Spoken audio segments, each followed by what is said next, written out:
So yun mga guys, for today's video ay gagawa tayo ng saranggolang tao. Follow nyo na lang yung video guys, madali lang tong gayahin.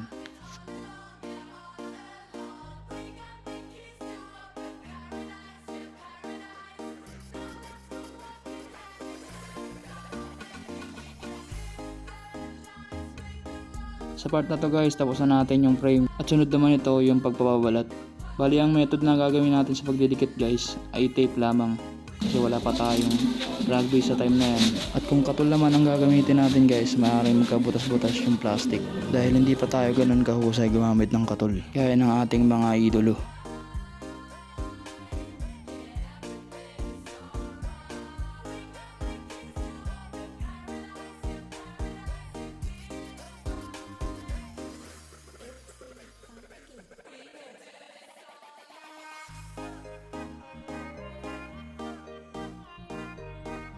Sa part na to guys ay natapos na natin yung ating saranggolang tao. Ang kasunod naman nito ay ang ating pagte-test fly.